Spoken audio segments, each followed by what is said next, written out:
एक गांव था जहां कोई कभी दुखी नहीं होता था। हर चेहरे पर मुस्कान, हर घर में हंसी। ऐसा लगता था जैसे वहां दुख नाम की चीज ही नहीं है। लेकिन इस गांव में एक अजीब नियम था, रोना मना है। अगर कोई रोए तो गांव के बीच बना एक कुआं उसे अपने अंदर खींच लेता और फिर वो इंसान कभी वापस नहीं आता था। गांव के लोग कहते थे, कुआं दुख को निगल जाता है। उसी डर से कोई रोता नहीं था। उसी गांव में एक लड़की रहती थी, नाम था मीरा। मीरा को बचपन से ही कुछ अजीब लगता था, क्योंकि उसने कभी अपनी माँ को हंसते हुए नहीं देखा। माँ हमेशा मुस्कुराती थी, लेकिन आंखों में कुछ मर चुका था। लेकिन एक रात मीरा सो रही थी, तभी अचानक उसकी नींद खुल गई। फिर उसने देखा घर के कोने में माँ चुपचाप रो रही थी। ये देखते ही मीरा का दिल जोर जोर से धड़कने लगा। लेकिन अगले ही पल माँ हवा में उठने लगी और कोई अनजानी ताकत उन्हें खींच कर ले गई। मीरा चिल्ला उठी और तुरंत माँ को ढूंढने के लिए अंधेरे में निकल पड़ी। ढूंढते ढूंढते वो उस कुएं के पास पहुंची और धीरे से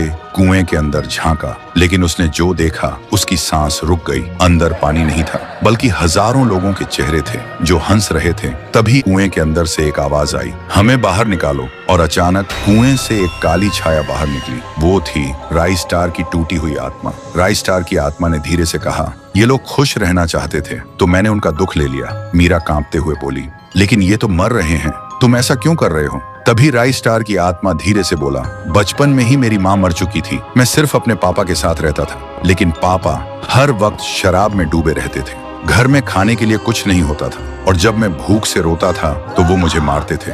धीरे धीरे रोना मेरी आदत नहीं, मजबूरी बन गई थी। फिर एक दिन जब भूख, दर्द और अकेलापन सब एक साथ हद पार कर गए तो मैं चुपचाप इस कुएं के पास आया और अपनी जान दे दी। तब से मेरी आत्मा यहीं अटकी हुई है और जब भी कोई रोता है उसकी आवाज मेरे अंदर के दर्द को जगा देती है। वही भूख, वही चीख जो कभी खत्म नहीं हुई। और फिर मैं खुद को रोक नहीं पाता, मैं उन्हें खींच लेता हूँ इस कुएं में। सुनते ही मीरा को सच समझ आया, ये कुआं दुख को खत्म नहीं करता, बस हर रोते हुए इंसान को अपना हिस्सा बना लेता है। तभी मीरा ने एक पत्थर उठाया और जोर से अपने हाथ पर मारा। दर्द से उसकी चीख निकल गई और उसी चीख के साथ पूरा गांव कांप उठा। चीख इतनी तेज थी कि राई स्टार की आत्मा तड़प उठी और हवा में समा गई। कुएं में कैद सभी लोग आजाद हो गए और उस रात के बाद से गांव बदल चुका था। लोग सच में रोने लगे थे। अब वहां हंसी कम थी, लेकिन सब कुछ पहली बार सच था।